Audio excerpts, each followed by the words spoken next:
Kasih karunia dan damai sejahtera bagimu dari Allah Bapa kita dan dari anaknya Tuhan Yesus Kristus. Amin. Shalom, saudara-saudari sahabatku semua di dalam nama Tuhan Yesus. Firman Tuhan yang hadir menyapa kita hari ini, hari Jumat tanggal 15 Desember 2023, tertulis di dalam Injil Matius pasal 25 ayat 13.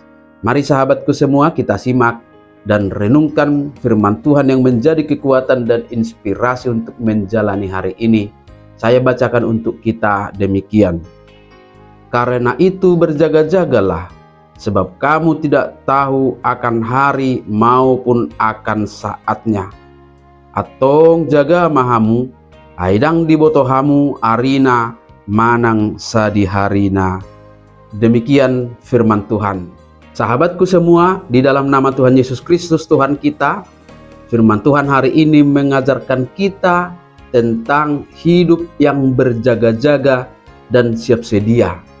Ini diajarkan oleh Tuhan Yesus lewat sebuah perumpamaan tentang 10 gadis, yang diantaranya ada 5 gadis bodoh yang membawa pelita tetapi tidak membawa persediaan minyak saat menantikan datangnya mempelai laki-laki. Karena mereka tidak mempersiapkan diri dengan baik, maka mereka kehilangan kesempatan untuk ikut dalam perjamuan kawin. Pintu ditutup untuk mereka. Dan ini pun menjadi pengingat bagi kita tentang pentingnya kita berjaga-jaga dan siap sedia dalam kehidupan kita.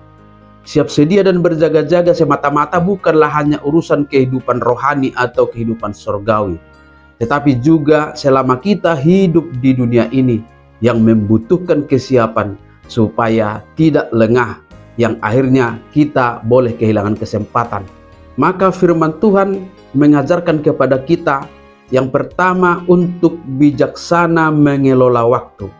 Kita tidak tahu berapa lama kita hidup, berapa lama lagi waktu tersisa bagi kita di dunia ini. Dalam ketidaktahuan kita itu, kita harus menggunakan waktu dengan bijaksana, dengan melakukan hal-hal yang memiliki nilai-nilai yang dikehendaki oleh Tuhan Allah dari hidup kita. Memakai waktu untuk melayani Tuhan dengan perbuatan-perbuatan baik.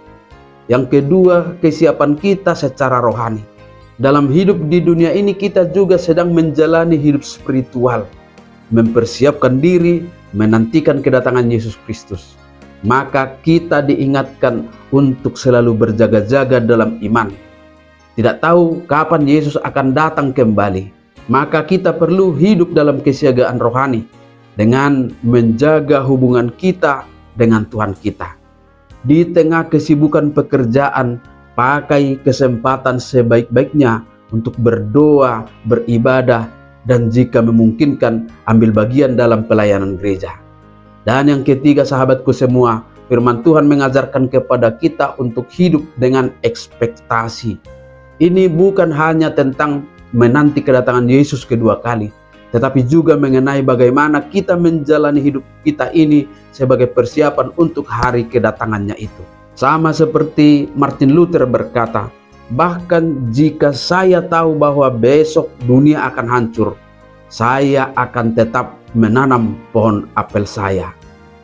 Dengan ekspektasi, dengan harapan-harapan kita diajak untuk terus-menerus melakukan hal-hal berguna sebagai bukti konkret komitmen kita terhadap kehidupan yang berkenan dan benar di hadapan Tuhan. Sahabatku semua, pada akhirnya kita dapat memahami bahwa sebagai pengikut Kristus, kita diingatkan tentang tanggung jawab untuk menjalani hidup dengan penuh makna. Kita harus mempersiapkan diri untuk perjumpaan kita dengan Tuhan dengan hidup yang bertanggung jawab, memastikan bahwa kita hidup dalam kesiagaan rohani, meyakini bahwa setiap detik dalam hidup kita adalah waktu berharga, sehingga saat Dia datang, kita sudah siap sedia memasuki perjamuan bersama dengan orang-orang percaya lainnya. Amin. Selamat beraktivitas, Tuhan memberkati.